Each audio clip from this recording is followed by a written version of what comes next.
Setakat ni ada soalan-soalan yang nak ditanyakan? Boleh teruskan kepada hadis berikutnya. Baik, alhamdulillah.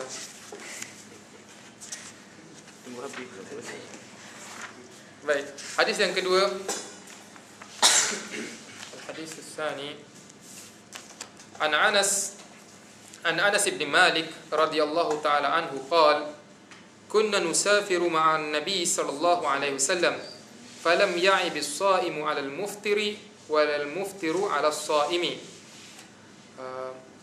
Saya baca terjemahan dulu daripada Anas bin Malik radhiyallahu taala anhu, beliau memberitahu, kami dulunya bermusafir bersama Nabi sallallahu alaihi wasallam, dan orang yang berpuasa tidak mencela orang yang berbuka puasa, dan orang yang berbuka puasa tidak pula mencela orang yang berpuasa. Baik, boleh ikut An Anas bin Malik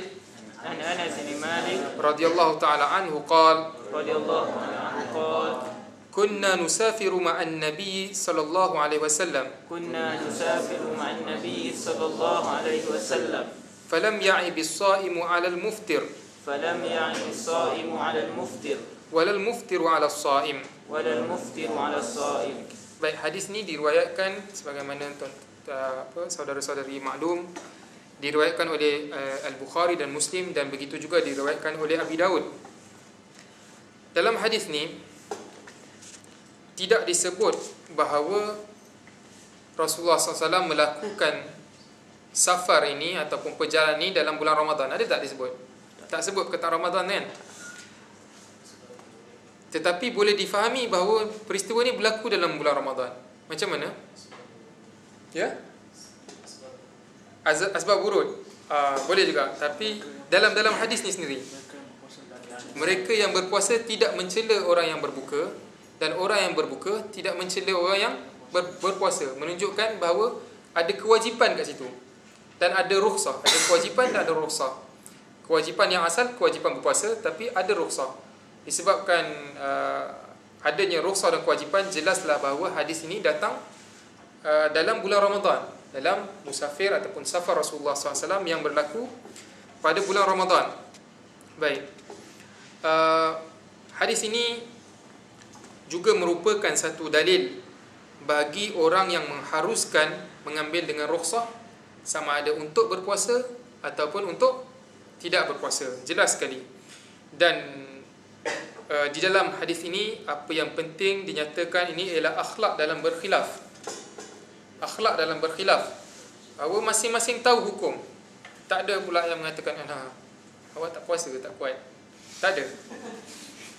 Dan ada pula tengok saya puasa. Apalah awak tak ambil dengan rukhsah. Rukhsah Allah Ta'ala bagi ni. Tak ada. Sebaliknya mereka tak ada mengatakan apa-apa. Mereka tahu bahawa orang yang berpuasa mempunyai kemampuan untuk berpuasa, mampu kemampuan untuk puasa, dan orang yang tidak berpuasa, mereka mengambil rukhsah Allah SWT. Innallaha yuhibbu an tu'ta rukhasuhu kama yakrahu an tu'ta ma'asih. Maksudnya, Allah Ta'ala suka kalau seorang hamba ni mengambil rukhsah-rukhsahnya. Dia suka, sama seperti Allah SWT benci seorang hamba itu mendatangi perkara-perkara yang dilarang olehnya. Perkara yang dilarang oleh Allah Ta'ala ni tentulah satu kemurkaan yang besar. Dan dalam hadis ini Rasulullah SAW menyebut sama kemurkaan Allah Ta'ala dengan sama level kemurkaan ni dengan kesukaan dia pada orang-orang yang mengambil dengan rukhsahnya. Menunjukkan orang yang mengambil rukhsah ni bukan sembarangan orang, bahkan dinilai oleh Allah SWT dengan nilai yang tinggi. Allah Ta'ala bangga, Allah Ta'ala suka, sebab pemberiannya diambil oleh hamba-hambanya. Rukhsah, kelembutannya, rahmatnya dihargai dan tidak diambil endah atau dipedulikan, dibiarkan saja oleh hamba-hambanya. Nampak? Dan akan datang hadis lepas ni menunjukkan betapa Allah SWT ni suka, ataupun rukhsah Allah Ta'ala kadang-kadang perlu didahulukan. Boleh? Hadis innallaha yuhibbu an tu'ta rukhasuhu kama yakrahu an tu'ta maharimuhu aw ma'asih. Ada dua bil makna, kama yakrahu an tu'ta ma'asih, ataupun maharimuhu. Maafkan saya. Boleh ya? Baik.